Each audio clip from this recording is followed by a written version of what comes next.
students. Good afternoon. Good afternoon, ma'am. Good afternoon, ma'am. ঠিক আছে student আজি আকৌ আমি আহি গৈছোঁ এটা ইণ্টাৰেষ্টিং টপিক লৈ আৰু আজিৰ ডিছকাছ কৰা টপিকটো হ'ল types of management last class আমি ডিছকাছ কৰিছোঁ concept characteristics need quality of supervision আৰু তাৰ ওপৰতে আমি এটা মাল্টিপল চইচ কুৱেশ্যনছৰ এটা কম্পিটিশ্যন থৈছিলোঁ between second semester and 6th semester students আজি আমি আকৌ এটা নতুন টপিক লৈ আহিছো আৰু সেই টপিকটো হৈছে টাইপছ অফ মেনেজমেন্ট ষ্টুডেন্ট এই ক্লাছটো হ'ল BA 6th semester non CBCS ষ্টুডেন্টৰ কাৰণে ডেট হ'ল 29/5/2021 স্যাটাৰডে টাইম হ'ল 12:30 to 1:30 পেপাৰ কোড হ'ল 603 paper is educational management and administration topic is types of management and this particular class is mainly for Sibsagar College Joysagaror studenter karone so let us have a look on types of management. First type of management is autocratic management.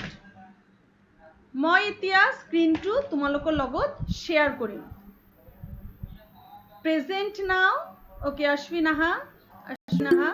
Okay. Present now. Window. Types of management. Share.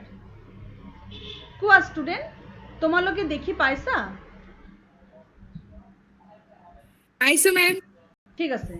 তোমালোকে দেখি পাইছা?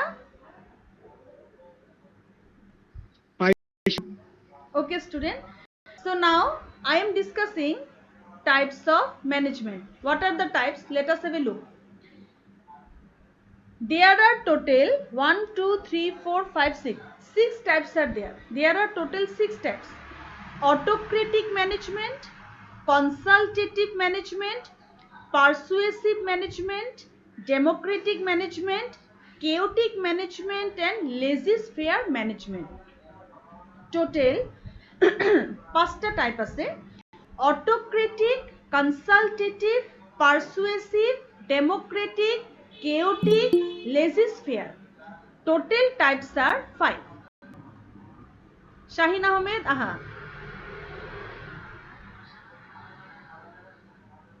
Okay.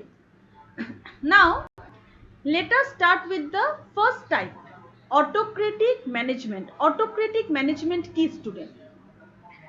Autocratic management হল য'ত ম্যানেজাৰ্সৰ direct involvement থাকে. Please go through the slide. Point number 1 তোমালোকে slide চাই পাইছা নহয়? Okay, very good. Autocratic management হল য'ত ম্যানেজাৰ্সৰ ডাইৰেক্ট ইনভলভমেন্ট থাকে.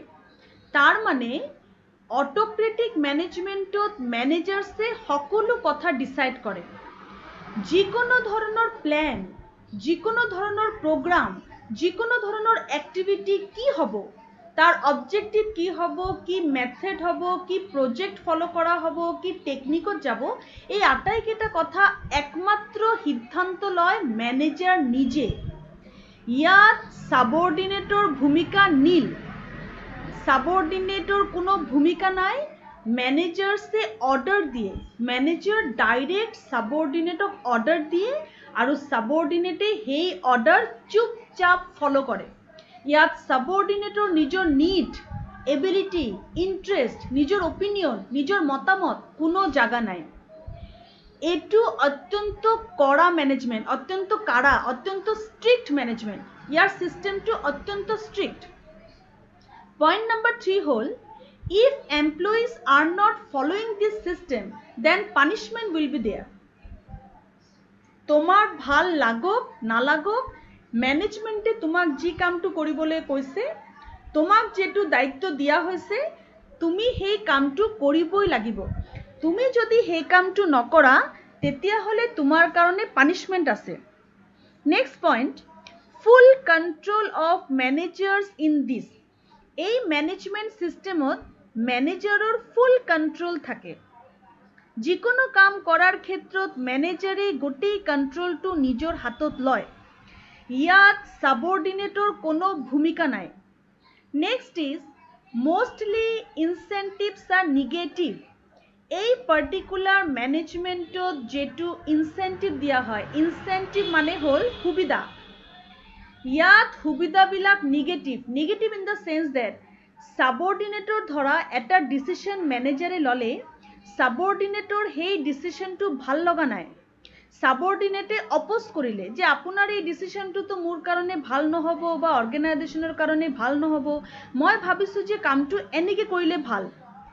একোৱেই নুশুনিব, তোমাক কোনো ধৰণৰ এনকাৰেজমেণ্ট তুমি নাপাবা, তোমাৰ ক্ৰিয়েটিভিটিৰ কাৰণে, তোমাৰ অপিনিয়নৰ কাৰণে, তোমাৰ ছাজেশ্যনৰ কাৰণে তুমি কোনো ধৰণৰ এনকাৰেজ নাপাবা, মটিভেশ্যন নাপাবা। মেনেজাৰে যেটো সিদ্ধান্ত লৈছে সেইটোৱে ফাইনেল। লাষ্ট পইণ্ট হ'ল ভেৰি ফৰ্মেল, ৰিজিড, ফলোজ আ স্পেচিফিক অলৰেডি ছেট পেটাৰ্ণ। এই অটোক্ৰেটিক মেনেজমেণ্টটো যথেষ্ট ৰিজিড। ইয়াত মেনেজাৰ্ছে যেটো পেটাৰ্ণ ফলো কৰিছে, অলৰেডি তেওঁলোকে যেটো অবজেক্টিভ ফলো কৰিছে, যে ধৰণে তেওঁলোকে কামটো কৰি আছে সেইটোৱে ফাইনেল। তাৰ বাহিৰত গৈ কোনো ধৰণৰ কাম ইয়াত পচিবল নহয়। মেনেজাৰ্ছৰ কথা ইয়াত ফাইনেল। মই এটা ৱৰ্ডত ক'বলৈ গ'লে autocratic management is boss is always right. Boss is always right. বছে যেটো ক'ব বছৰ কথা ৰাইট। আৰু কোনো মানুহে যদি বছৰ কথা নুশুনে সেই মানুহক আইদাৰ চাকৰিৰ পৰা উলিয়াই দিয়া হ'ব, নহ'লে সেই প্ৰজেক্টৰ পৰা তেওঁক উলিয়াই দিয়া হ'ব। বছে যেটো ক'ব বছৰ কথাই পত্থৰ কি লকীৰ। That is autocratic management. বুজি পাইছা students? Ma'am. Yes, ma'am. Yes, ma'am. Yes. Next is consultative management. এই ম্যানেজমেন্টটো অকমান ট্ৰিকি। এই ম্যানেজমেন্টটো অটোক্ৰেটিক ম্যানেজমেন্টৰ নিচিনা ইমান গুড়া নহয়, ইমান ৰিজিড নহয়, ইমান নেগেটিভ নহয়, কিন্তু পজিটিভো নহয়। এইটো যথেষ্ট এটা মানে কি ক'ম তোমাক, এই ম্যানেজমেন্টটো যথেষ্ট এটা বুদ্ধিৰ খেলা আছে। এইটো পলিটিকেল, এই ম্যানেজমেন্টটো অকমান পলিটিকেল। কেনেকৈ জানা, বৰ ইণ্টাৰেষ্টিং এই ম্যানেজমেন্টটো। ইয়াত কি কৰা হয়, ইয়াত মেনেজাৰে যেতিয়া কোনো এটা ডিচিশ্যন লয়, মেনেজাৰে এমপ্লয়িৰ পৰা ফিডবেক লয়। 1 number point, while taking a decision, managers take feedback from employees.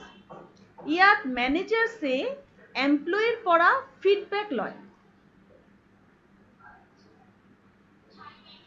Okay, ঠিক আছে। আৰু কোনোবা আহিছিলে এতিয়া? মইতো ক্লাছত আছিলোঁ, কোনো ষ্টুডেণ্ট আৰু জইন হৈছিলে? মই এতিয়া অঞ্চুৰিয়াক জইন কৰালোঁ। হেল্ল' অঞ্চুৰিয়া। নম্ৰতা শইকীয়া এডমিট। অ'কে, প্ৰেজেণ্টেশ্যন চলি থাকিলে এডমিট কৰিবলৈ অকণমান অসুবিধা হয়। ঠিক আছে, ন' ইছ্যু, নট আ বিগ ডিল। ঠিক আছে, মই এতিয়া চাই লওঁ প্ৰথমতে কোন কোন আহিলে। অঞ্চুৰিয়া, অৰ্পণজ্যোতি, অশ্বিন, ভাগ্যশ্ৰী, বিদিশা, বিস্মিতা, চন্দ্ৰিকা, ধীৰাজ, জ্যোতিকা, কৰবী, লক্ষ্যজ্যোতি, লাকি, মৌচুমী, নম্ৰতা, শাহিন। ঠিক আছে ষ্টুডেণ্ট। ধীৰাজ, তুমি স্ক্ৰীনশ্বট ল'বলৈ নাপাহৰিবা। ক্লাছ কৰাওঁতে মই আকৌ পাহৰি যাব পাৰোঁ স্ক্ৰীনশ্বটৰ কথাটো। তুমি স্ক্ৰীনশ্বটটো লৈ থবা ধীৰাজ। আচ্ছা, আকৌ মই গুচি আহিছোঁ মোৰ টপিকত, কনচালটেটিভ মেনেজমেণ্ট। কি কৈ আছিলোঁ ইয়াত? কনচালটেটিভ মেনেজমেণ্টত যেতিয়া এটা ডিচিশ্যন লোৱা হয়, সেই ডিচিশ্যন লোৱাৰ আগতে মেনেজাৰ্ছে এমপ্লয়িৰ পৰা ফিডবেক লয়। তাৰমানে ইয়াত কি কৰা হয়, মেনেজাৰ যিকোনো ডিচিশ্যন লোৱাৰ আগতে এমপ্লয়িৰ পৰা এবাৰ এটা ছাজেশ্যন লয় বা কনচাল্ট কৰে। কিন্তু ইয়াত এটা কথা আছে, কনচাল্ট কৰা মানে এইটো নহয় যে মেনেজাৰে তোমাৰ কথা মানি ল'ব। তুমি যে কথাটো কৈছা সেই কথাটো মানি ল'ব সেইটো নহয়, খালি তোমাৰ পৰা আইডিয়া ল'ব। যিকোনো এটা ডিচিশ্যন লোৱাৰ আগত তোমাৰ পৰা আইডিয়া ল'ব। সেই আইডিয়াটো যদি ভাল লাগে তেওঁলোকে ল'ব, যদি বেয়া লাগে তেওঁলোকে নিজৰ ডিচিশ্যন মতে কাম কৰিব। So it is the difference of autocratic management and consultative management.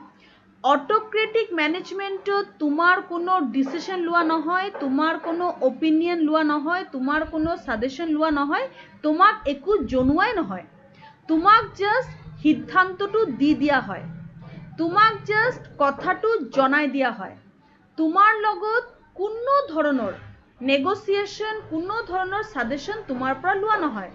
কিন্তু কনসালটেটিভ ম্যানেজমেন্টত ডিসিশন লোৱাৰ আগতে তোমাৰ পৰা এটা সাজেশন লোৱা হয়, কিন্তু সেই সাজেশনটো ফলো কৰা হ'ব নে নহ'ব এই কথাটো ম্যানেজাৰ্ছৰ ওপৰত নিৰ্ভৰ কৰে।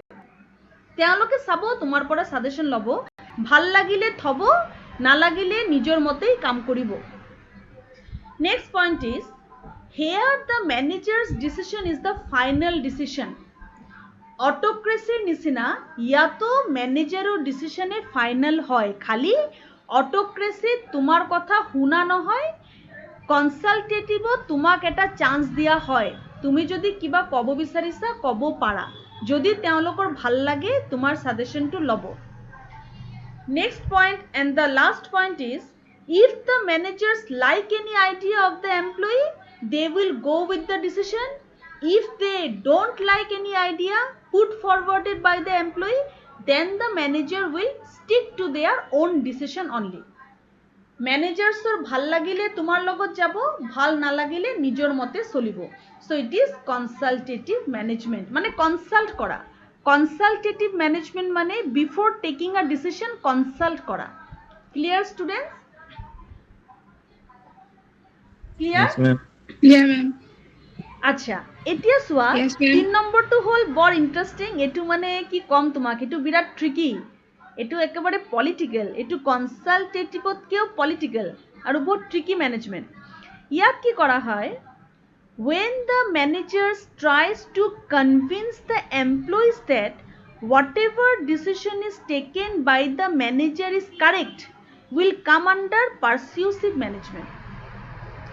Persuasive management হল ইয়াত এমপ্লয়ী কনভিন্স কৰা হয়, আমি যেটো ডিসিশন লৈছো আমাৰ ডিসিশনটো কাৰেক্ট, তুমি একো চিন্তা নকৰিবা, আমাৰ এই ডিসিশনটো অৰ্গানাইজেশনৰ কাৰণেও কাৰেক্ট, তোমাৰ কাৰণেও কারেক্ট, হেতু কারণে তোমার আমার ডিসিশনের লগত গলে ভাল।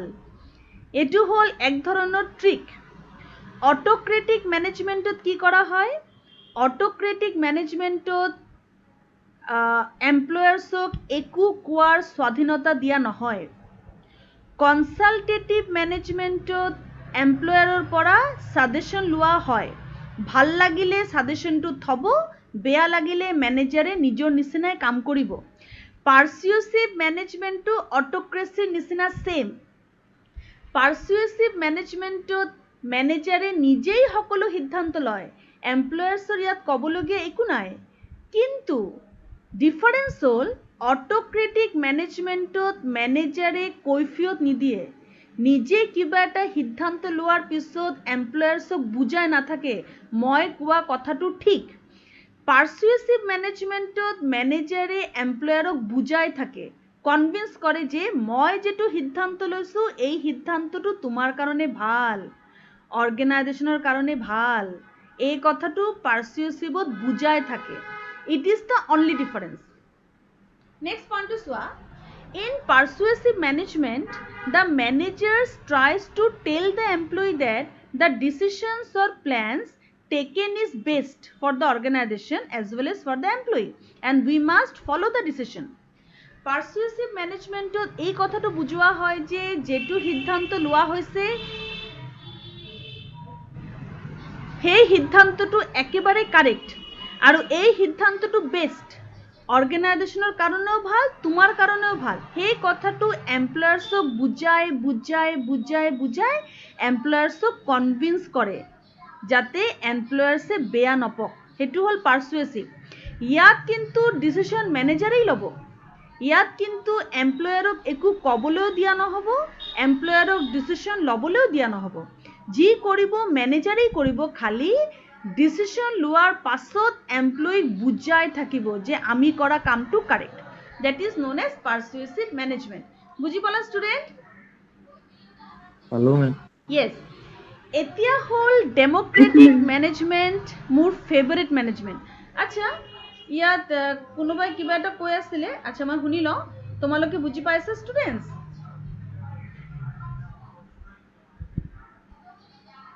কাৰোবাৰ কিবা ক'বলগীয়া আছে এতিয়ালৈকে তো আমি কণ্টিনিউ কৰোঁ নেক্সট মেনেজমেণ্টটো কেনেকুৱা Okay, ma'am. ঠিক আছে নেক্সট মেনেজমেণ্টটো চোৱা Ma'am. নেক্সট মেনেজমেণ্টটো হ'ল democratic management student democratic management কি চোৱা ডেমক্ৰেটিক মেনেজমেণ্ট হ'ল মোৰ ফেভাৰিট মেনেজমেণ্ট ইয়াত কোনো ধৰণৰ চালাকি নাই কোনো ধৰণৰ মতানৈক্য নাই কোনো ধৰণৰ সমস্যা নাই এইটো একেবাৰে ক্ৰিষ্টেল ক্লিয়াৰ একেবাৰে ক্লিয়াৰ মেনেজমেণ্ট ইয়াত কি কৰা হয় ইয়াত মেনেজাৰ্ছে এমপ্লয়াৰৰ লগত ডিছকাছ কৰে যিকোনো এটা ডিচিশ্যন লোৱাৰ আগতে মেনেজাৰ্ছে এমপ্লয়াৰ্ছৰ লগত ডিছকাছ কৰে ডিছকাছ কৰাৰ পিছত মেজৰিটিৰ সিদ্ধান্তৰ লগত যায় মেজৰিটিয়ে সেই ডিচিশ্যন সম্পৰ্কে কি ভাবিছে মেজৰিটিৰ যিটো সিদ্ধান্ত সেই সিদ্ধান্ত মতে মেনেজাৰে কাম কৰে বহুত ভাল এইটো খুব ভাল 2 নম্বৰ হ'ল employees take active participation in decision making skill এই মেনেজমেণ্টত কি হয় এই মেনেজমেণ্টত এমপ্লয়ি এক্টিভ পাৰ্টিচিপেশ্যন কৰে ডিচিশ্যন মেকিঙত এমপ্লয়িৰ পাৰ্টিচিপেশ্যন এক্টিভ থাকে এমপ্লয়িয়ে খুব ভালকৈ বুজি পায় আৰু নিজে এই কামটোত সহযোগিতা কৰে 3 নম্বৰ managers can take decision alone democratic মেনেজমেণ্টত মেনেজাৰ্ছে কেতিয়াও অকলে অকলে ডিচিশ্যন নলয় যিকোনো ডিচিশ্যন লোৱাৰ আগতে মেনেজাৰে এমপ্লয়িক সোধে এমপ্লয়িৰ বেছিভাগ মানুহে যেটো সিদ্ধান্ত লয় সেই বেছিভাগৰ সিদ্ধান্তৰ মতেহে কামটো কৰা হয় যেতিয়াই মেনেজাৰৰ লাগে যে কোনো এটা ইম্পৰ্টেণ্ট ডিচিশ্যন ল'ব লাগিব আৰু যে ডিচিশ্যনে অৰ্গেনাইজেশ্যনক এফেক্ট কৰিব পাৰে তাৰ মানে যদি মেনেজাৰে ভাবে যে এই সিদ্ধান্তটো প্ৰয়োজনীয় সিদ্ধান্ত এই সিদ্ধান্তটো অৰ্গেনাইজেশ্যনক এফেক্ট কৰিব পাৰে অৰ্গেনাইজেশ্যনক কোনো এটা সমস্যাত পেলাব পাৰে তেনেকুৱা কোনো এটা গুৰুত্বপূৰ্ণ সিদ্ধান্ত লোৱাৰ ক্ষেত্ৰত মেনেজাৰে সদায় এমপ্লয়াৰক সোধে মিটিং কৰে আৰু সেই মিটিঙত মেজৰিটিয়ে যেটো কথা কয় মেনেজাৰে সেই মেজৰিটিৰ লগত যায় next point employees feedback is taken এই ধৰণৰ মেনেজমেণ্টত এমপ্লয়িৰ ফিডবেক লোৱা হয়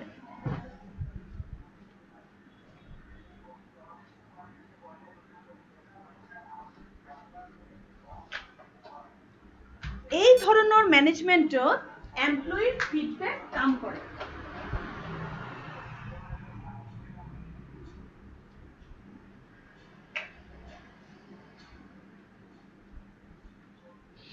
এই ধৰণৰ মেনেজমেণ্টত এমপ্লয়িৰ ফিডবেক লোৱা হয় এমপ্লয়িৰ কথাৰ ওপৰত গুৰুত্ব দিয়া হয় next is level of trust and communication is very good এই মেনেজমেণ্টত আমি মেনেজাৰ্ছক ভাল পাওঁ কাৰণ মেনেজাৰে আমাক গুৰুত্ব দিয়ে আমি য'ত গুৰুত্ব পাম তাততো আমাৰ ভাল লাগিবই সেইটো কাৰণে এই মেনেজমেণ্টত আমি মেনেজাৰক বিশ্বাসো কৰোঁ আৰু মেনেজাৰৰ লগত আমাৰ সম্পৰ্কও ভাল থাকে আৰু ইয়াত আমাৰ ছেটিছফেকশ্যনো থাকে লাষ্ট পইণ্ট ইজ ইয়াত কনচালটেটিভ মেনেজমেণ্টৰ নিচিনা আমাক সাজেশ্যন লৈ এৰি দিয়া নহয় কনসালটেটিভ মেনেজমেণ্টত অকল তোমাৰ সাজেশ্যন লোৱা হ'ব ভাল লাগিলে তোমাৰ সাজেশ্যনৰ লগত যাব বেয়া লাগিলে নিজৰ কাম কৰিব কিন্তু ইয়াত তোমাৰ সাজেশ্যনো লোৱা হয় আৰু তোমাক এক্টিভলি পাৰ্টিচিপেট কৰিবলৈও কোৱা হয় এইটো হ'ল democratic management clear students Yes, ma'am. Yes. এতিয়া আমি ডিসকাস ক্লিয়াৰ স্টুডেন্ট মেম আকৌ এবাৰ ক'বচোন ইয়েস মেম আকৌ এবাৰ ক'ব ভালকৈ বুজাই দিলে লক্ষ্যজ্যোতি ডেমক্ৰেটিক মেনেজমেণ্ট হ'ল য'ত মেনেজাৰ্ছে কোনো এটা সিদ্ধান্ত লোৱাৰ আগত এমপ্লয়াৰ্ছৰ লগত মিটিং কৰে মিটিং কৰি মেজৰিটিয়ে যেটো সিদ্ধান্ত দিছে সেই সিদ্ধান্ত মতে যায় ইয়াত এমপ্লয়াৰ্ছে এক্টিভ ৰোল প্লে কৰে, এমপ্লয়াৰ্ছে এক্টিভলি পাৰ্টিচিপেট কৰে। তেওঁলোকৰ যেটো সিদ্ধান্ত লোৱাৰ ক্ষেত্ৰত সমস্যা হয়, মেনেজাৰ্ছৰ যেটো সিদ্ধান্ত লোৱাৰ ক্ষেত্ৰত সমস্যা হয়, তেতিয়া সেই সিদ্ধান্তৰ কাৰণে মেনেজাৰে কি কৰে, সব এমপ্লয়ীৰ লগত এটা মিটিং কৰে, মিটিং কৰি মেজৰিটিৰ সিদ্ধান্ত লয়, মেজৰিটিৰ অপিনিয়ন লয়, সেই অপিনিয়ন মতে এটা সিদ্ধান্ত লোৱা হয়। এইটো হ'ল ডেমক্ৰেটিক মেনেজমেণ্ট, আৰু এইটো মেনেজমেণ্টত সকলো মানুহে এক্টিভ ৰোল বা এক্টিভ পাৰ্টিচিপেশ্যনৰ সুবিধা পায়। Clear? Yes, ma'am. Clear. Yes, মোৰ ঘৰৰ ওচৰতে কনষ্ট্ৰাকশ্যনৰ কাম চলি আছে, সেইটো কাৰণে চাউণ্ড আহি আছে। তোমালোকে কি কোনো বেকগ্ৰাউণ্ড চাউণ্ড পাইছা? অলপ আহিছে। হে? Ma'am, আহিছে। আহিছে। আচ্ছা, বেকগ্ৰাউণ্ড চাউণ্ডটো ক্লাছটোক ডিষ্টাৰ্ব কৰিব পাৰিছে? মোৰ কথাকেইটা ক্লিয়াৰকৈ শুনি পাইছা? আমি পাইছো কথা। Ma'am, পাইছো। পাইছো মেম। উপায় নাই। ঠিক আছে ষ্টুডেণ্ট। এতিয়া আমি নেক্সট টপিকটো ডিছকাছ কৰিব লৈছোঁ, that is chaotic management. Chaotic management মানে হ'ল হুলস্থুলীয়া মেনেজমেণ্ট, এটা হুলস্থুলীয়া পৰিৱেশ, হুলস্থুলীয়া মেনেজমেণ্ট।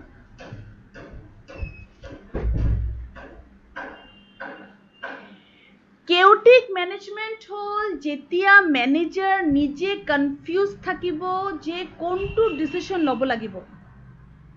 এক নম্বৰ পইণ্টটো হ'ল hair the manager is confused how to take a decision. এটা সিদ্ধান্ত লোৱাৰ ক্ষেত্ৰত মেনেজাৰ কনফিউজ হৈ আছে। 2 নম্বৰ, তো মেনেজাৰে কি কৰিব, যেতিয়া কনফিউজ থাকিব, মেনেজাৰে গোটেই মেনেজমেণ্টটো দি দিব এমপ্লয়িজৰ হাতত। এমপ্লয়িজক গোটেই মেনেজমেণ্টটো দি দিব, কিন্তু এমপ্লয়িজে গোটেই মেনেজমেণ্টটো পোৱাৰ পাছত কোনটো কাম কৰিব, কেনেকৈ কৰিব, কি কৰিব, একো গমেই নাপায়। মেনেজাৰেও তেওঁলোকক কোৱা নাই যে কামটো কেনেকৈ কৰিব লাগিব। মেনেজাৰে জাষ্ট কামটো ঘপককৈ দি দিছে। মেনেজাৰে নিজে নোৱাৰিছে, নিজে যেতিয়া চম্ভালিব নোৱাৰিছে, এমপ্লয়িজক ঘপককৈ দি দিছে, আৰু এমপ্লয়িয়ে ফৰ দ্য ফাৰ্ষ্ট টাইম চিটুৱেশ্যনটো ফেচ কৰিছে। যেতিয়া এমপ্লয়িয়ে ফৰ দ্য ফাৰ্ষ্ট টাইম চিটুৱেশ্যনটো ফেচ কৰিছে, তেতিয়া তেওঁলোকৰ মাজতে এটা হুৱা দুৱা লাগিছে, তেওঁলোকৰ মাজত এটা হুলস্থুল লাগিছে, আৰু গোটেই কামটো শেষ হোৱালৈকে এণ্ড এক minute, yes Bishakha Dutta please come. Yes বিশ্বাখা আহিলা, ঠিক আছে। এণ্ড গোটেই কামটো শেষ হোৱালৈকে সেই পাৰ্টিকুলাৰ প্ৰব্লেমটো থাকি গৈছে। ইয়াকে কোৱা হয় কেওটিক মেনেজমেণ্ট, হুলস্থুলীয়া মেনেজমেণ্ট। কেওটিক মেনেজমেণ্ট হ'ল য'ত মেনেজাৰে একো বুজি পোৱা নাই কি কৰিব লাগিব। মেনেজাৰে ঘপককৈ কামকেইটা দি দিছে ছাবঅৰ্ডিনেটৰ ওপৰত। ছাবঅৰ্ডিনেটে ফৰ দ্য ফাৰ্ষ্ট টাইম কামটো পাইছে, কামটো পাই তেওঁলোকেও বুজি পোৱা নাই কি কৰিব লাগিব। তো তেওঁলোকে কি কৰিছে, গোটেই কনফিউশ্যন মূৰত থৈ, কনফিউশ্যনৰ মাজত, টেনশ্যনৰ মাজত, ৱৰিৰ মাজত, এনজাইটি লৈ যেতিয়ালৈকে কামটো শেষ হোৱা নাই, তেতিয়ালৈকে এমপ্লয়িয়ে ভয়ে ভয়ে, এনজাইটি, টেনশ্যন লৈ নিজে নিজে প্লেন কৰি, নিজে অৰ্গেনাইজ কৰি কোনোমতে কামটো শেষ কৰি কামটো জমা দিছে। ইয়াক কোৱা হয় chaotic management. It is not a good management. Chaotic মেনেজমেণ্টৰ মই এটা এক্সাম্পল দিছোঁ, তোমাৰ ক্লিয়াৰ হৈ যাব। ধৰা লক্ষ্যজ্যোতিৰ হাতত এটা সাপ আছে, লক্ষ্যজ্যোতিৰ হাতত এটা সাপ আছে, লক্ষ্যজ্যোতি সাপটো লৈ কি কৰিব গম পোৱা নাই, লক্ষ্যজ্যোতি সাপটো ধীৰাজক দি দিছে। ধীৰাজে কি কৰিব গম পোৱা নাই। এতিয়া ধীৰাজে কি কৰিছে, সাপটো বেগত ভৰাইছে, ভয়ে ভয়ে বেগটো লৈ গৈছে, বেগটো লৈ ফৰেষ্ট ডিপাৰ্টমেণ্টত জমা দিছে। এই গোটেই কামটো কৰোঁতে ধীৰাজৰ কি ভয়, কি ভয়। যেতিয়ালৈকে সাপটো ফৰেষ্ট ডিপাৰ্টমেণ্টৰ হাতত গৈ পৰা নাই, সেই গোটেই পদ্ধতিৰ সময়তে ধীৰাজৰ টেনশ্যন লাগি আছিলে। আৰু লক্ষ্যজ্যোতিয়ে ধীৰাজক কৈও দিয়া নাই, সাপটো দিয়াৰ সময়ত কৈও দিয়া নাই কি কৰিব লাগিব সাপটোৰ লগত, সাপটোক কি মাৰি পেলাব লাগিব নে জমা দিব লাগিব, কি কৰিব লাগিব। আৰু ধীৰাজৰ অৱস্থা কল্পনা কৰা, জমা নিদিয়ালৈকে ধীৰাজৰ শান্তি নাই। এইটো কাৰণে ইয়াক কোৱা হয় কেওটিক মেনেজমেন্ট, হুলস্থুলীয়া মেনেজমেন্ট। বুজি পাইছা ষ্টুডেন্ট? পাইছো মেম। পাইছো। এই মেনেজমেন্টটো বৰ ভাল মেনেজমেন্ট নহয়, it's not a good management. কিন্তু তথাপিও কেতিয়াবা কিছুমান মানুহে এই ধৰণৰ মেনেজমেন্টৰো সহায় লয়। লাষ্ট টাইপটো হ'ল লেজিজ ফেয়াৰ মেনেজমেন্ট। এইটো কিন্তু খুব ভাল মেনেজমেন্ট জানা। এই মেনেজমেন্টটো হ'ল ক্ৰিয়েটিভ ফিল্ডৰ কাৰণে। যিবিলাক মানুহে ক্ৰিয়েটিভ কাম কৰে, ক্ৰিয়েটিভ ফিল্ডত কাম কৰে, লাইক ধৰা এডভাৰটাইজমেন্ট। যদি কোনো মানুহ কোনো ক্ৰিয়েটিভ ফিল্ডত কাম কৰে, like advertisements, like cinema, like movie, web series, য'ত বুদ্ধিৰ দৰকাৰ, য'ত নতুন নতুন প্লট দৰকাৰ, নতুন নতুন ইমাজিনেশ্যন দৰকাৰ, য'ত বুদ্ধিৰ দৰকাৰ, য'ত তুমি ৰিজিড, ফ্লেক্সিবল নোহোৱাকৈ ৰিজিড হোৱাকৈ কাম কৰিলে তোমাৰ কামটো একচুৱেলি গতি নাপাব। য'ত তুমি এটা পাৰ্টিকুলাৰ ডাইমেনশ্যনত কাম কৰিলে, অট'ক্ৰেটিক মেনেজমেণ্টৰ নিচিনা এটা গদ বান্ধা কাম কৰিলে, এটা লাইনত কাম কৰিলে তোমাৰ কামটো ছাকচেছ নাপাব। তাক কোৱা হয় লেজিজ ফেয়াৰ মেনেজমেণ্ট। লেজিজ ফেয়াৰ মেনেজমেণ্ট হ'ল এনেকুৱা এটা মেনেজমেণ্ট য'ত ক্ৰিয়েটিভিটিক প্ৰাধান্য দিয়া হয়, এমপ্লয়ীক পূৰ্ণ স্বাধীনতা দিয়া হয় নিজৰ মতে কাম কৰিবলৈ। লেজিজ ফেয়াৰ মেনেজমেণ্ট হ'ল এনেকুৱা এটা মেনেজমেণ্ট য'ত এমপ্লয়ীক পূৰ্ণ স্বাধীনতা দিয়া হয় নিজৰ মতে কাম কৰিবলৈ। ইয়াত মেনেজাৰে কি কৰে, কমপ্লিট এক্টিভিটি বা কমপ্লিট কামটো নিজৰ ছাবঅৰ্ডিনেটক গতাই দিয়ে, কমপ্লিট কামটো। আৰু মেনেজাৰে কোনো ধৰণৰ ইণ্টাৰফেয়াৰ নকৰে, মেনেজাৰে কোনো অশান্তি নকৰে, ইণ্টাৰফেয়াৰ নকৰে, মাজে মাজে চাই নাথাকে, কোনো সিদ্ধান্ত নলয়, একো নকৰে। গোটেই কামটো ছাবঅৰ্ডিনেটৰ ওপৰত এৰি দিয়ে। ইয়াত এটা ডিফাৰেঞ্চ আছে কেওটিকৰ লগত। কেওটিকত কি কৰা হয়, কেওটিক মেনেজমেণ্টত ছাবঅৰ্ডিনেট ৰেডি আছে নে ৰেডি নাই, পাৰিব নে নাই, এইবিলাক একো চোৱা নহয়। লক্ষ্যজ্যোতিয়ে চিধা গৈ হাপটো ধীৰাজক দি দিলে। ধীৰাজে পাৰিব নে নাই, হাপটো লৈ কি কৰিব, লক্ষ্যজ্যোতিৰ দৰকাৰ নাই। সেইটো হ'ল তোমাৰ এই মেনেজমেণ্টটো কেওটিক মেনেজমেণ্ট। কেওটিক মেনেজমেণ্টত মেনেজাৰৰ কোনো দৰকাৰ নাই, মেনেজাৰে কামটো দি ফ্ৰী হৈ গ'ল। তুমি পাৰিছা নোৱাৰিছা, কেনেকৈ কমপ্লিট কৰিছা, নান অফ মাই বিজনেছ। কিন্তু লেজিজ ফেয়াৰ তেনেকুৱা নহয়। লেজিজ ফেয়াৰত গোটেই কামটো ছাবঅৰ্ডিনেটক গতাই দিয়া হয় ঠিকেই, কিন্তু সেই ছাবঅৰ্ডিনেটক দিয়া হয় যোনে কামটো কৰিব পাৰিব। কামটো যোনে কৰিব পাৰিব সেই ছাবঅৰ্ডিনেটক গোটেই কামটো গতাই দিয়া হয়।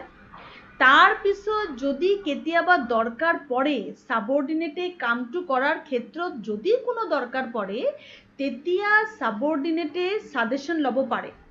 তেতিয়া ছাবঅৰ্ডিনেটে ইচ্ছা কৰিলে মেনেজাৰৰ ছাজেশ্যন ল'ব পাৰে। আৰু মেনেজাৰ মাজে মাজে ছুপাৰভাইজাৰৰ নিচিনা গাইডেন্স দি থাকে। কিন্তু লেজিজ ফেয়াৰত মেনেজাৰৰ ৰোল একেবাৰে চাইলেণ্ট। ৱৰ্কাৰ্ছ একেবাৰে ফ্ৰী থিংকিং কৰিব পাৰে, স্বাধীনভাৱে কাম কৰিব পাৰে আৰু নিজৰ কোৱালিটি কেপাচিটি ইয়াত দেখাব পাৰে। ইয়াক কোৱা হয় লেজিজ ফেয়াৰ মেনেজমেণ্ট। তো these are the types of management. আকৌ মই কৈছোঁ, অট'ক্ৰেটিক মেনেজমেণ্ট হ'ল য'ত মেনেজাৰ্ছ ডাইৰেক্ট ইনভলভ হৈ থাকে। ইয়াত ছাবঅৰ্ডিনেটৰ কোনো কাম নাই, ছাবঅৰ্ডিনেটে কোনো সিদ্ধান্ত ল'ব নোৱাৰে। মেনেজাৰে যিটো সিদ্ধান্ত ল'ব অকল ছাবঅৰ্ডিনেটক জনাইহে দিয়ে, ছাবঅৰ্ডিনেটে ইয়াত একো কৰিব নোৱাৰে। কনচালটেটিভ মেনেজমেণ্ট হ'ল ছাবঅৰ্ডিনেটে সিদ্ধান্ত লোৱাৰ পাছত এবাৰ এমপ্লয়ীক সুধি লয়, এবাৰ এমপ্লয়ীৰ পৰা ছাজেশ্যন লয়। কোনো এটা সিদ্ধান্ত লোৱাৰ আগত এমপ্লয়ীৰ পৰা এবাৰ ছাজেশ্যন লোৱা হয়। যদি ছাজেশ্যনটো ভাল লাগে, মেনেজাৰে ছাজেশ্যনটোৰ লগত কণ্টিনিউ কৰে। যদি ছাজেশ্যনটো ভাল নালাগে, মেনেজাৰে নিজৰ সিদ্ধান্ত মতেই কাম কৰে। নেক্সট হ'ল পাৰ্চুৱেচিভ মেনেজমেণ্ট।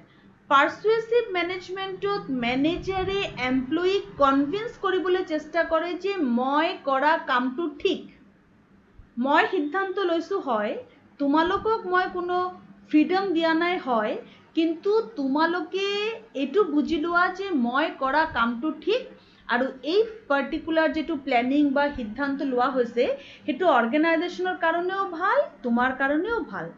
এই ধৰণে এমপ্লয়ীক বুজাই বুজাই থোৱা হয় ইয়াত। মেনেজমেণ্টে নিজেই সব সিদ্ধান্ত লয়, কিন্তু এমপ্লয়ীক বুজাই বুজাই থয় যে আমি কৰা কামটো ঠিক। ডেমক্ৰেটিক মেনেজমেণ্ট হ'ল একেবাৰে clean management.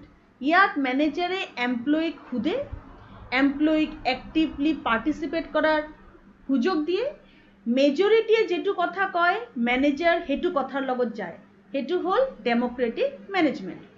Next is chaotic management. Chaotic মেনেজমেণ্টত মেনেজাৰ কনফিউজ, কি কৰিব লাগিব, মেনেজাৰ কি কৰে নিজৰ গোটেই কামটো সাবঅৰ্ডিনেটক গতাই দি গায়ব হৈ যায়।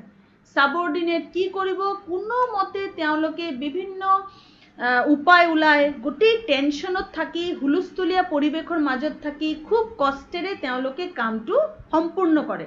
ইয়াক কোৱা হয় কেওটিক মেনেজমেণ্ট। লেজিস্ফেয়াৰ মেনেজমেণ্ট হ'ল মেনেজাৰ একেবাৰে সাইলেণ্ট হৈ যায়।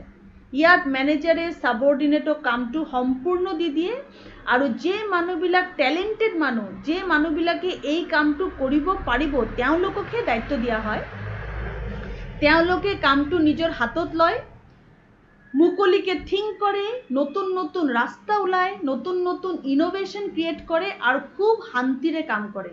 মেনেজাৰে কোনো ধৰণৰ ইণ্টাৰফেয়াৰ নকৰে, ডিষ্টাৰ্বো নকৰে। ইয়াক কোৱা হয় লেজিস্ফেয়াৰ মেনেজমেণ্ট। খালি যদি মাজে মাজে কোনো সাজেশ্যনৰ দৰকাৰ হয় তেতিয়া মেনেজাৰে সাজেশ্যন দিয়ে। ডিফাৰেন্স বিটুইন লেজিস্ফেয়াৰ আৰু কেওটিক কি? লেজিস্ফেয়াৰত মেনেজাৰে শান্তিপূৰ্ণভাৱে যোনে কামটো পাৰিব তাকেই দিয়ে আৰু সেই মানুহবিলাকেও একেবাৰেই ফ্ৰী থিংকিং কৰে, নিজৰ থিংকিং মতে কামটো ধুনীয়াকৈ আগবঢ়াই লৈ যায় আৰু যেতিয়াই সাজেশ্যনৰ দৰকাৰ হয় সাজেশ্যন পায়। কেওটিকত কোনো সাজেশ্যন নাই, যাকে তাকে কামটো দি দিয়া হয়। তেওঁলোকে কেনেকৈ কামটো কৰিব সেইটো সাবঅৰ্ডিনেটৰ কথা, মেনেজাৰৰ ইয়াত কোনো কথা নাই। তো এইকেইটা হ'ল টাইপস অফ মেনেজমেণ্ট। আৰু clear students with the types?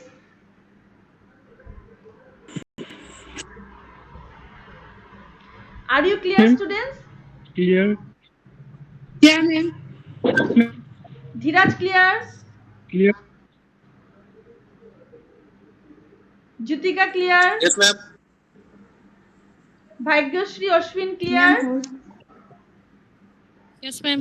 ঠিক আছে। এতিয়া তোমালোক কিমান ক্লিয়াৰ এইটো প্ৰুফ হ'ব মাল্টিপল চইচ কোৱেশ্চন ৰাউণ্ড দি।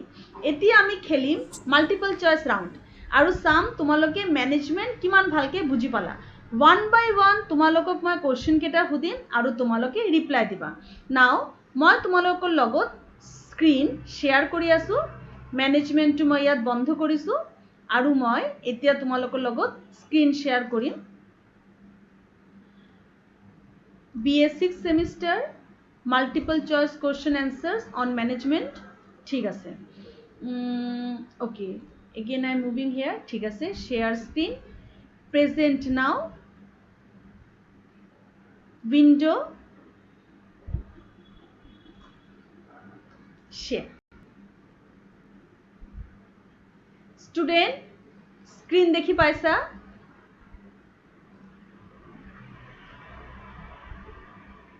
পাইছো মেম। ঠিক আছে ষ্টুডেণ্ট, এই multiple choice question answer start কৰাৰ আগতে মই তোমালোকৰ পৰা জানিব বিচাৰিছোঁ তোমাৰ ফেভাৰিট মেনেজমেণ্ট টাইপ কোনটো? জ্যোতিকা, তোমাৰ কোনটো ভাল লাগিলে? কোন মেনেজমেণ্টৰ টাইপটো তোমাৰ মতে ভাল? Ma'am, democratic. ডেমক্ৰেটিক। লক্ষ্যজ্যোতি, কোনটো ভাল পাইছা? Yes, ma'am. Democratic. ডেমক্ৰেটিক। কৰবী, আৰু, কোনটো ভাল লাগে? আচ্ছা, ডেমক্ৰেটিক আৰু Legislature, ma'am. লেজিস্ফেয়াৰ।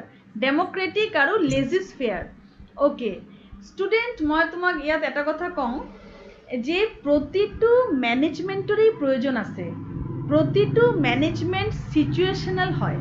যেনেকুৱা যেটো সিচুৱেশন তাতে দৰকাৰ কিছুমান জায়গাত কিন্তু কেওটিক ম্যানেজমেন্টও দৰকাৰ কেনেকুৱা জায়গাত কেওটিক লাগে কোৱাচোন যেবিলাক জায়গাত ম্যানেজাৰৰ নলেজ কম হেবিলাক জায়গাত ম্যানেজাৰৰ কোনো উপায় নাই তেতিয়া ম্যানেজাৰে কেতিয়াবা কেওটিক ম্যানেজমেন্টৰো সহায় লয় হেতু কাৰণে স্টুডেন্ট সিচুৱেশনৰ ওপৰত বেস কৰি আটাইকেটা ম্যানেজমেন্টই দৰকাৰ কিন্তু yes democratic management is the best management we must follow that তো স্টুডেন্ট এতিয়া আমি গুছি গৈছো মাল্টিপল চয়েস ৰাউণ্ডৰ ফালে টোটাল নাম্বাৰ অফ কোৱেশ্চনস 10 অকল 10টা কোৱেশ্চন আছে and here is the first question যেটো তোমাৰ স্ক্ৰিনত আছে তোমালোকে স্ক্ৰিন দেখি পাইছা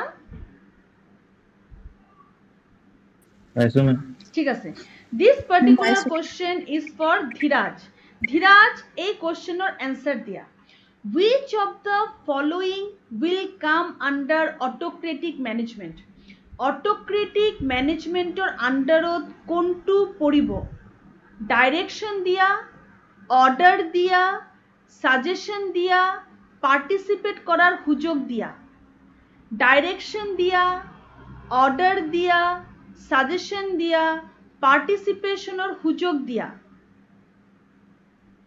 मैम नंबर बी ऑर्डर दिया exactly very good Dhiraj 1 point order দিয়া অটোক্রেটিক ম্যানেজমেন্ট হল অর্ডার দিয়া very good now moving to the next question Question number 2. This question is for Jutika. Jutika Bailum, this question is for you. In which type of management the workers are free to give their suggestions? কোন management systemত worker নিজৰ suggestion freely দিব পাৰে?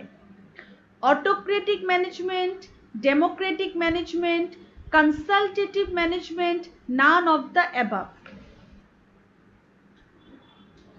Jutika Bailum, Ma'am, democratic. Democratic management কিন্তু Jyotika consultative management যেটো আছে consultative management তাতেও তো suggestion দিব পারে কনসালটেটিভ ম্যানেজমেন্টও তো সাজেশন দিব পারে ডেমোক্রেটিক ম্যানেজমেন্টও তো সাজেশন দিব পারে কোনটোত ফ্রিলি দিব পারে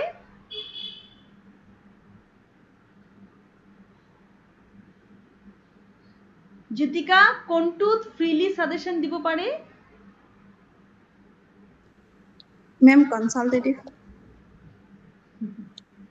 Jyotika your previous answer was right মই তোমাক এনেই কনফিউজ কৰিব বিচাৰিছিলো যাতে তোমাৰ কনসেপ্টটো ক্লিয়াৰ হয় কনসালটেটিভ ম্যানেজমেন্টত ম্যানেজাৰক সাজেশন দিব পাৰে কিন্তু কনসালটেটিভত ম্যানেজাৰে সেই সাজেশন শুনিবনে নুশুনে ম্যানেজাৰৰ নিজৰ কথা এটো ডেমোক্ৰেটিক ম্যানেজমেন্টত ইউ আৰ ফ্ৰি তুমি এটা কেলে 10টা সাজেশন দিব পাৰা মেজৰিটিৰ সাজেশনৰ লগতেই ম্যানেজমেন্ট যাব ম্যানেজমেন্ট বা ম্যানেজাৰ মেজৰিটিৰ সাজেশনৰ লগত যাব তুমি যিমান মৰ্জি সাজেশন দিয়া বিভিন্ন ফালৰ পৰা সাজেশন দিয়া বিভিন্ন ডাইমেনশনৰ পৰা সাজেশন দিয়া তোমাৰ অ্যাক্টিভ পাৰ্টিসিপেশন দেখুৱা তুমি অ্যাক্টিভলি পাৰ্টিসিপেট কৰা দ্যাট ইজ ডেমোক্রেটিক কিন্তু কনসালটেটিভত এটা রিজিডিটি আছে তুমি সাজেশন দিছা ঠিক আছে কিন্তু তোমার সাজেশন মই লম নে নলও মোৰ ওপৰত নিৰ্ভৰ কৰে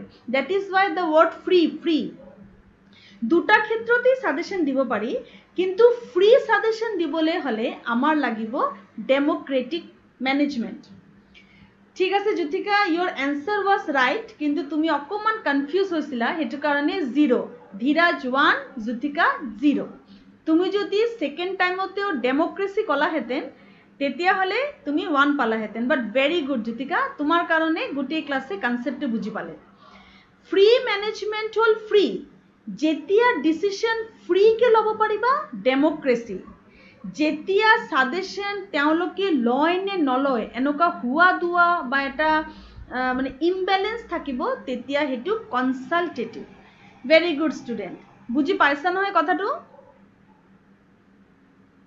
Ma'am, পাইছো। Yes, Paisa, very ma'am. good, very good. Now, question number 3.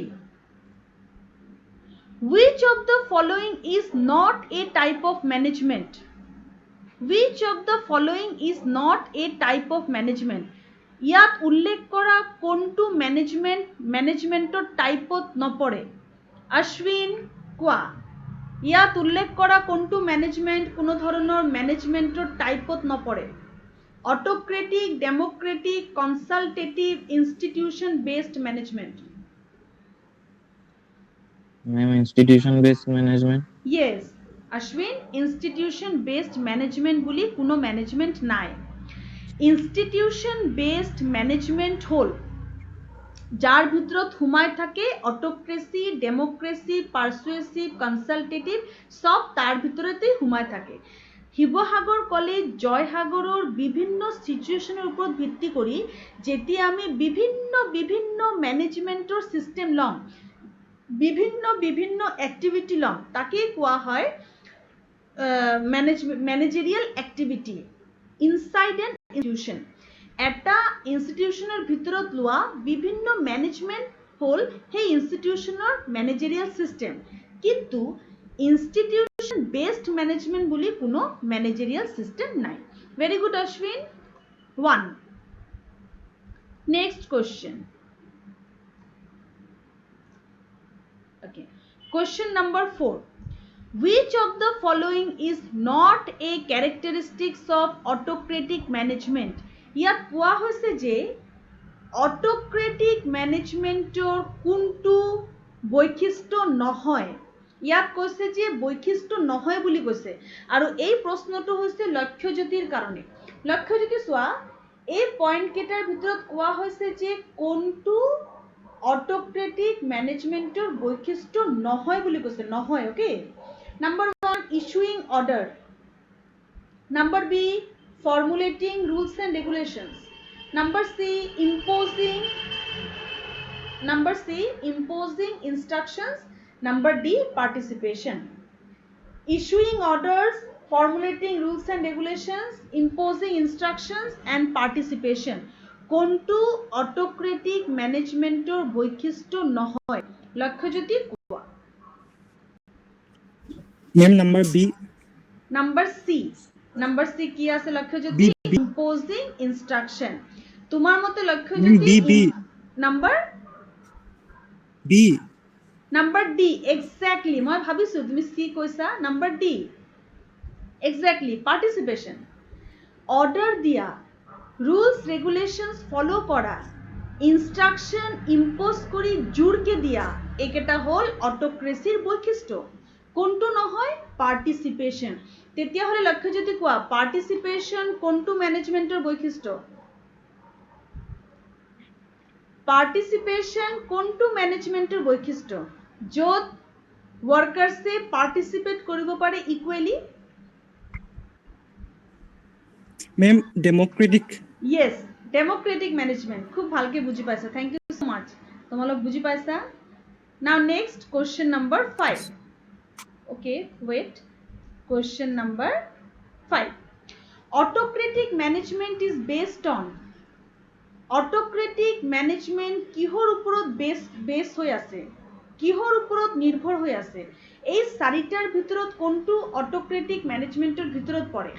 1 নম্বৰ participation, B open minded attitude, C equal decision making power of the subordinate, D হল following the orders of the authority. Autocratic management কিহৰ ওপৰত base কৰি আছে? Participation, open minded attitude, equal decision making power of the subordinate, following the order of the authority. আৰু এই কোশ্চেনটো কব ভাগ্যশ্ৰী বৰদলৈ। ভাগ্যশ্ৰী কোৱা, অটোক্ৰেটিক management কিহৰ ওপৰত নিৰ্ভৰশীল? এই চাৰিটাৰ ভিতৰত কোনটো অটোক্ৰেটিক ম্যানেজমেন্টক বুঝায়?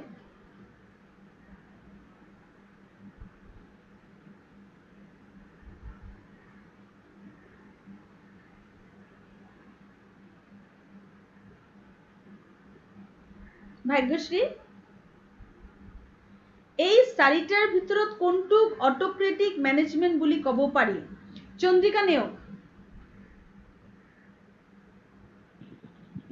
Ma'am, question answer C. B to B to. C. C no ma'am, B. B. Open-minded attitude. Open-minded attitude কইছা তুমি? Oh ma'am, তোমার answer B, open-minded attitude. B. B. Hi ma'am. Okay, open-minded attitude is the wrong answer. Actually, student, autocratic management whole point number D, following the orders of the authority. Authority order follow করা।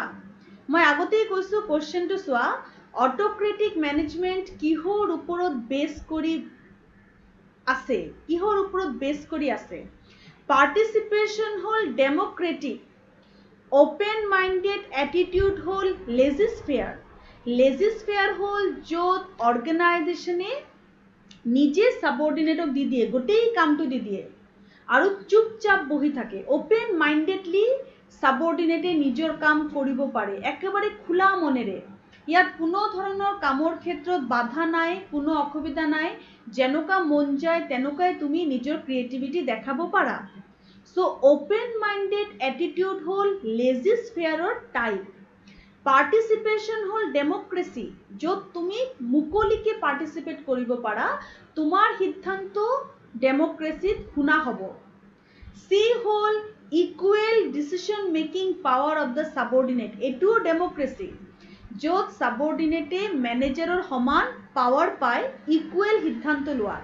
মেজৰিটিয়ে যেটো কথা কব মেনেজাৰে হেতু কথাৰ লগতেই যাব। কিন্তু পয়েন্ট নাম্বাৰ D2 হল following the orders of the authority, অথৰিটিৰ অৰ্ডাৰ চুপচাপ ফলো কৰা, আৰু হেতু কোনে কৰিব? অটোক্ৰেটিক মেনেজমেন্টত কাম কৰা মানুহে কৰিব। হেতু কাৰণে অৰ্ডাৰ ফলো কৰা চুপচাপ হল অটোক্ৰেটিক মেনেজমেন্টৰ type. Clear Chandika? Yes ma'am. Very good. Students, pay attention in the class, you will understand better. Next question is for Korobi. Now, here is your question, Korobi. Question number 6. Democratic management is based on equal sharing of thoughts, feelings and actions, going with the decision of the majority, giving equal respect to everyone, creating a good social situation.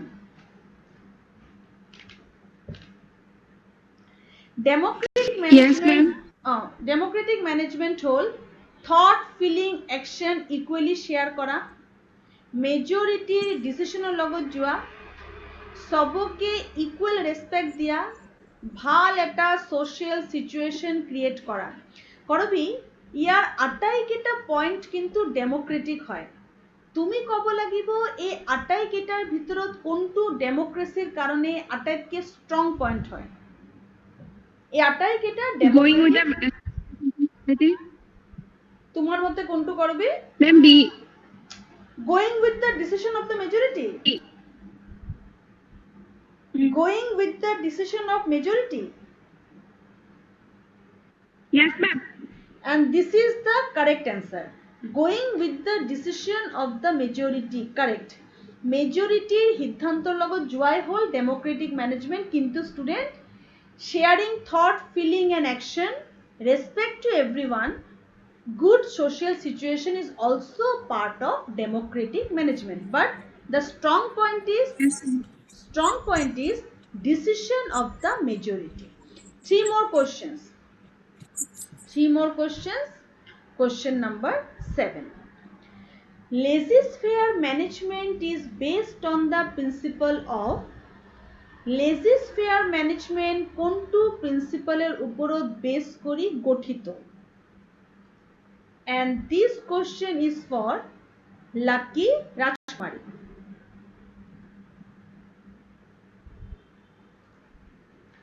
Lucky, please say.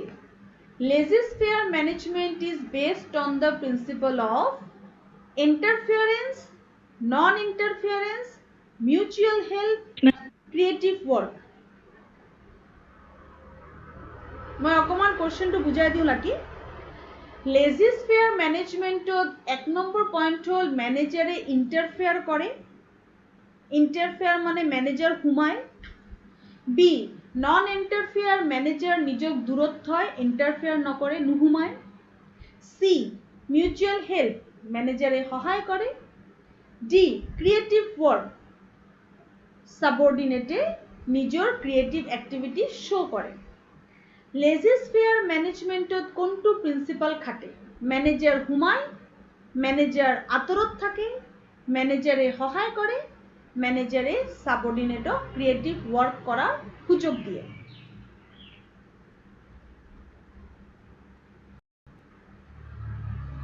লাকি কোৱা। Ma'am, creative work. এইটো কাৰণেই multiple choice options দিয়া হয় student. Multiple choice option মানে তোমাৰ মনত confusion কৰা, দেখিলে লাগে যেন ক্ৰিয়েটিভ ৱৰ্ক হয়। তুমি ক'ব লাগিব এই মাল্টিপল চইচ অপশনৰ ভিতৰত আটাইতকৈ ইম্পৰ্টেণ্ট কোনটো হয়। আচ্ছা, এই এনসাৰটো শাহিন তুমি কি কোৱা? তুমি তো এটা বুজি পালা যে ক্ৰিয়েটিভ নহয় বুলি, তেতিয়াহ'লে কোনটো হ'ব শাহিনৰ মতে? Ma'am, B2 হব। হা হা Non-interference. নন ইণ্টাৰফেয়াৰেন্স। লাকি, শাহিনৰ এনসাৰটো কাৰেক্ট, নন ইণ্টাৰফেয়াৰেন্স, য'ত মেনেজাৰ নিজক দূৰত থয়। লেজিস্ফেয়াৰ মেনেজমেণ্ট হ'ল য'ত মেনেজাৰে নিজক দূৰত থয়। ক্ৰিয়েটিভ ৱৰ্কো হ'ব, কিন্তু এই তিনিটা পইণ্টৰ ভিতৰত আটাইতকৈ ষ্ট্ৰং পইণ্ট হ'ল মেনেজাৰে নিজক দূৰত থয়। সেইটো কাৰণেই মাল্টিপল চইচৰ মজা। ইয়াত কি কৰা হয়, এটা কনফিউশন ক্ৰিয়েট কৰা হয়, বাট ভেৰি ৱেল প্লেড, তোমালোক খুব ভালকৈ বুজি পাইছা, I am happy. Now, 2 more points. Acha, 3 more points are there. I think 8 number question. Now we are discussing that. Administrator will listen to his subordinate is the characteristics of administrator নিজৰ subordinator কথা শুনিব।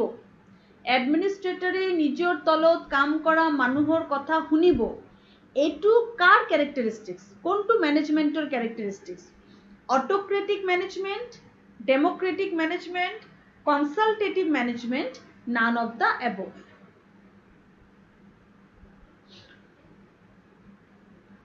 Administrator subordinator কথা শুনিব, এইটো কোনটো মেনেজমেন্টৰ system?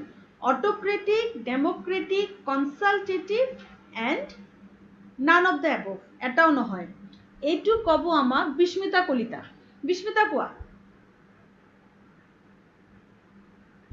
Ma'am, C2. D. C. Consultative management. Consultative management. এই যে multiple চইচৰ এইটো এটা মজা হয়, কনসালটেটিভ মেনেজমেন্ট নহয়, এইটো হ'ব democratic management. Why student? Consultative মেনেজমেন্টত সাবঅৰ্ডিনেটৰ কথা নুশুনিবও পাৰে। সাবঅৰ্ডিনেটৰ কথা শুনা মানে সেইমতে কাম কৰা। কনসালটেটিভ মেনেজমেন্টত মেনেজাৰে সাবঅৰ্ডিনেটে দিয়া সাজেশনটো নুশুনিবও পাৰে, নিজৰ মতে কাম কৰিব পাৰে। কনসালটেটিভ মেনেজমেন্টত সাবঅৰ্ডিনেটক অকল এটা চান্স দিয়া হয়, তুমি কোৱা, তোমাৰ কথা মই শুনিম, ল'ম নে নলয় মোৰ নিজৰ কথা, তোমাক খালি ক'বলৈ সুযোগ দিয়া হৈছে, সেইটো কনসালটেটিভ। কিন্তু ডেমোক্ৰেটিক মেনেজমেন্ট হ'ল এনেকুৱা মেনেজমেন্ট য'ত সাবঅৰ্ডিনেটে যদি মেক্সিমাম মেজৰিটিয়ে যদি এটা কথা কয় যেটো মেনেজাৰছে ভাল নালাগে, ভিতৰৰ পৰা মেনেজাৰে এইটো কথাৰ লগত এগ্ৰি নহয়, কিন্তু মেজৰিটিয়ে যেহেতু কৈছে মেনেজাৰে শুনিবলৈ বাধ্য। সেইটো কাৰণে ডেমোক্ৰেটিক মেনেজমেন্ট হ'ল এনেকুৱা মেনেজমেন্ট য'ত মেনেজাৰে সাবঅৰ্ডিনেটৰ কথা শুনে। কনসালটেটিভত নুশুনিবও পাৰে, খালি কোৱাৰ সুযোগ দিয়া হয়। Very good, very well. Next question, 2 more questions left. We are moving to our next question. Okay. Prioritizing the suggestions of subordinates is the principle of laissez-faire management, democratic management, consultative management, all of the above. তাৰ মানে কি student?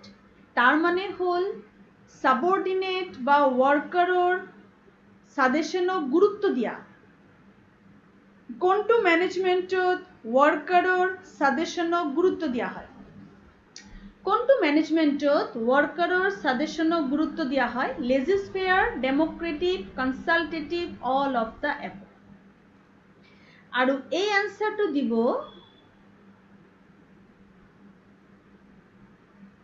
অৰ্পণ জ্যোতি মহন্ত। অৰ্পণ কোৱা।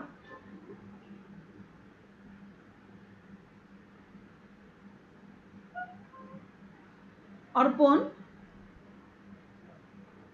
সাবঅৰ্ডিনেটৰ সাজেশনক গুৰুত্ব দিয়া হয় কোন ম্যানেজমেন্টত? কোন ম্যানেজমেন্টত সাবঅৰ্ডিনেটৰ সাজেশনক গুৰুত্ব দিয়া হয়? অৰ্পণ কোৱা। অৰ্পণ জ্যোতি মহন্ত।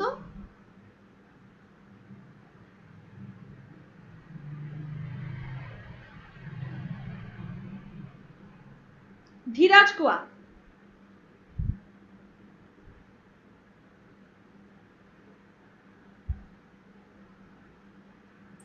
মেম আকৌ এবাৰ হেৰি কৰি দিয়কচোন, ৰিপিট কৰি দিয়কচোন।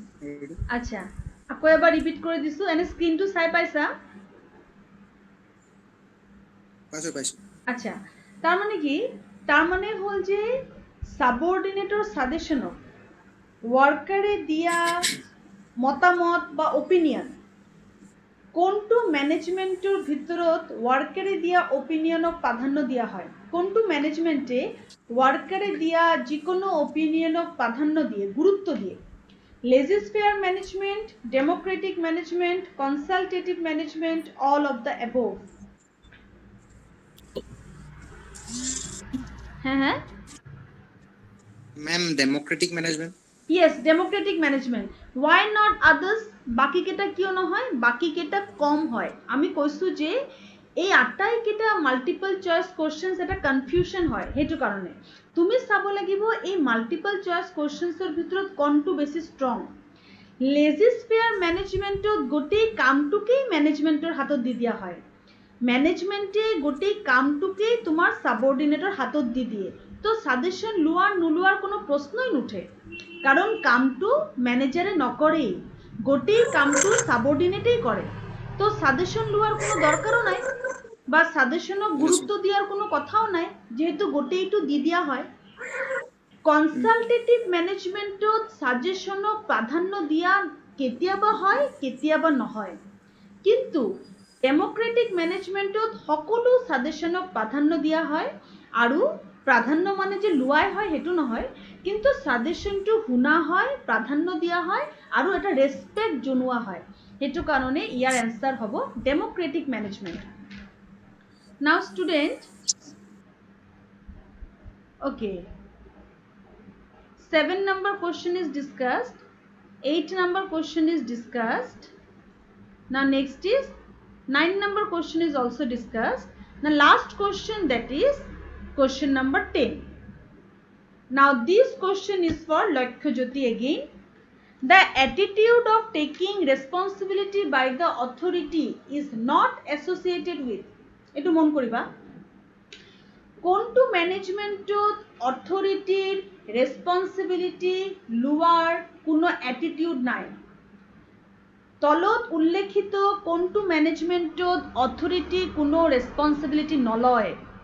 কোনটো ম্যানেজমেন্টত অথৰিটি ৰেসপন্সিবিলিটি নলয়? কোশ্চেনটো হৈছে লক্ষ্যজ্যোতিৰ কাৰণে, and the points are autocratic management, democratic management, laissez-faire management, all of the above. কোনটো ম্যানেজমেন্টত অথরিটি? Yes, tell me. আকৌ মই বুজাই দিছো। কোনটো, তুমি এনে স্ক্রিনটো দেখি পাইছা? মেম পাইছো। কোনটো ম্যানেজমেন্টত অথরিটি কোনো ধৰণৰ দায়িত্ব নলয়? কোনটো ম্যানেজমেন্টত অথরিটি দায়িত্ব নলয়? Autocratic management, democratic management, laissez faire management.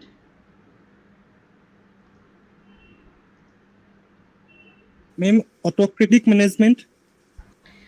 Autocratic ম্যানেজমেন্টত গোটেই ম্যানেজমেন্টটো অথৰিটিৰ নিজৰ হাতত থাকে, তেওঁৰ ওপৰততো দায়িত্বই দায়িত্ব। অট'ক্ৰেটিক মেনেজমেণ্ট হ'ল য'ত মেনেজাৰৰ নিজৰ হাতত গোটেই কামটো থাকে, দেট ইজ অট'ক্ৰেটিক মেনেজমেণ্ট।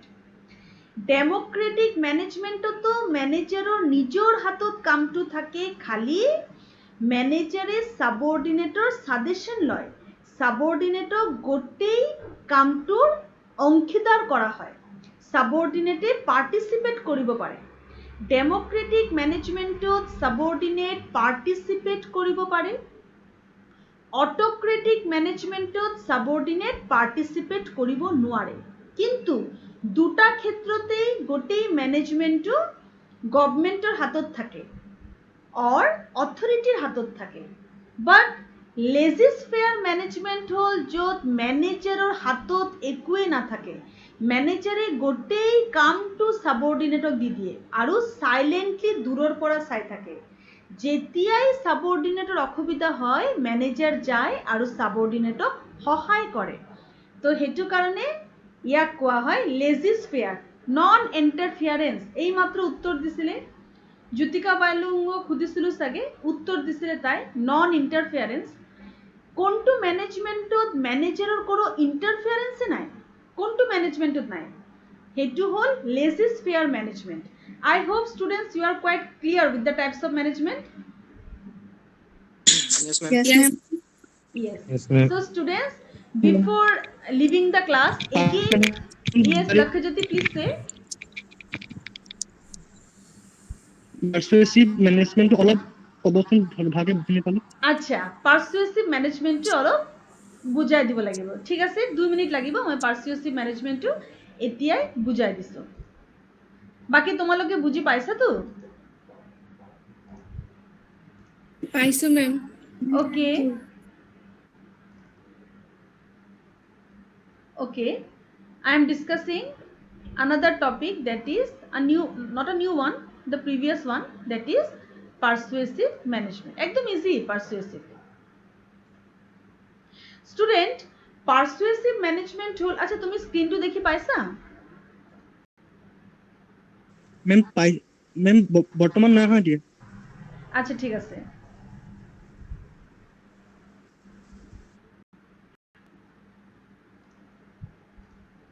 এতিয়া স্ক্রিন দেখি পাইছা? নাই মেম, নাই দেখা। আচ্ছা ঠিক আছে। পাইছো মেম। স্ক্রিন দেখি পাইছা? Yes ma'am. পাইছো ma'am. আচ্ছা ষ্টুডেণ্ট, পাৰ্চুৱেচিভ মেনেজমেণ্ট হ'ল এনেকুৱা এটা মেনেজমেণ্ট য'ত মেনেজাৰে ছাবঅৰ্ডিনেটক কনভিন্স কৰিব বিচাৰে, কনভিন্স কৰে যে মই লোৱা সিদ্ধান্ত কাৰেক্ট, তোমালোকে মোৰ সিদ্ধান্তৰ অপজিশ্যনত নাযাবা, এই সিদ্ধান্তটো তোমাৰ নিজৰ কাৰণেও ভাল, অৰ্গেনাইজেশ্যনৰ কাৰণেও ভাল। ইয়াক কোৱা হয় পাৰ্চুৱেচিভ মেনেজমেণ্ট। তাৰ মানে ছাবঅৰ্ডিনেটক বুজাই বুজাই থোৱা, ছাবঅৰ্ডিনেটক কনভিন্স কৰাৰ চেষ্টা কৰা, ছাবঅৰ্ডিনেটৰ মূৰৰ ভিতৰত এইটো সোমাই দিয়া যে তোমালোকে মেনেজাৰৰ এগেইনষ্টত নাযাবা, মেনেজাৰে যে কথাটো কৈছে তোমাৰ ভালৰ কাৰণেই কৈছে। মেনেজাৰে যেতিয়া ছাবঅৰ্ডিনেটক কনভিন্স কৰে, এনেকৈ বুজাই বুজাই থয়, কিন্তু ছাবঅৰ্ডিনেটক সিদ্ধান্ত লোৱাৰ কোনো পাৱাৰ নিদিয়ে, তাক কোৱা হয় পাৰ্চুৱেচিভ মেনেজমেণ্ট। আকৌ যদি আমি অকণমান এটা ৰিকেপ কৰোঁ আজিৰ ক্লাছৰ, অট'ক্ৰেটিক মেনেজমেণ্ট হ'ল য'ত মেনেজাৰৰ সম্পূৰ্ণ দায়িত্ব থাকে, গোটেই কামটো মেনেজাৰে নিজৰ হাতত লয় আৰু নিজৰ মতে কামটো কৰে, ইয়াত ছাবঅৰ্ডিনেটৰ কোনো ভূমিকা নাই। 2 নম্বৰ হ'ল কনচালটেটিভ মেনেজমেণ্ট।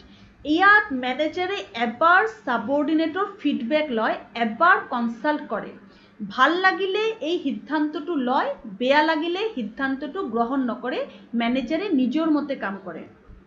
পাৰ্চুৱেচিভ মেনেজমেণ্টত মেনেজাৰে সম্পূৰ্ণ দায়িত্ব নিজে লয়, সকলো কাম নিজে কৰে, সিদ্ধান্ত নিজে লয়, কিন্তু এমপ্লয়িজক কনভিন্স কৰিব চেষ্টা কৰে যে মই কৰা কামটো ঠিক। এমপ্লয়িক এটা সাইকোলজিকেল ছেটিছফেকশ্যন দিব বিচাৰে, বুজাই থাকে যে মই কৰা কামটো ভুল নহয়, কিন্তু কামটো নিজেই কৰে, ছাবঅৰ্ডিনেটক ইনভলভ নকৰে। ডেম'ক্ৰেটিকত সাবঅৰ্ডিনেটৰ সম্পূৰ্ণ ৰাইট আছে নিজে পাৰ্টিচিপেট কৰাৰ, তেওঁলোকৰ সম্পূৰ্ণ স্বাধীনতা আছে, তেওঁলোকে নিজৰ সিদ্ধান্ত দিয়ে, সম্পূৰ্ণ এক্টিভলি পাৰ্টিচিপেট কৰে। মেজৰিটিয়ে যেটো কথা কয় মেনেজাৰ সেই কথাটোৰ লগত যায়। কেওটিক মেনেজমেন্ট হল মেনেজাৰে একো কথা নিজেও বুজি পোৱা নাই, সাবঅৰ্ডিনেটও বুজি পোৱা নাই, উপায়হীন হৈ মেনেজাৰে নিজৰ দায়িত্ব সাবঅৰ্ডিনেটক দি দিয়ে। দি দিয়াৰ পাছত একেবাৰে চুপ হৈ থাকে। সাবঅৰ্ডিনেটে ফৰ দ্য ফাৰ্ষ্ট টাইম কামটো কৰে, কেনেকৈ কৰিব লাগিব একো বুজি নাপায়, ৰাস্তা নাপায়, তেতিয়া এটা হুলস্থুলৰ মাজত, এটা প্ৰব্লেমৰ মাজত যেনে তেনে কামটো শেষ কৰে। ইয়াক কোৱা হয় কেওটিক মেনেজমেন্ট। লেজিস্ফেয়াৰ মেনেজমেন্ট য'ত মেনেজাৰে সম্পূৰ্ণ দায়িত্ব সাবঅৰ্ডিনেটক দি দিয়ে। আমি এতিয়ালৈকে যিমানকেইটা মেনেজমেন্ট সিস্টেম ডিসকাস কৰিছোঁ তাতে কেওটিক মেনেজমেন্ট আৰু লেজিস্ফেয়াৰ মেনেজমেন্ট এই দুটা মেনেজমেন্টত মেনেজাৰৰ হাতত দায়িত্ব নাথাকে। কেওটিক মেনেজমেন্ট আৰু লেজিস্ফেয়াৰত মেনেজাৰৰ হাতত কোনো দায়িত্ব নাথাকে। কেওটিকত মেনেজাৰে কোনো ৰাস্তা দেখাই নিদিয়ে, কিন্তু লেজিস্ফেয়াৰত মেনেজাৰে সময়ে সময়ে গাইডেন্স দি থাকে।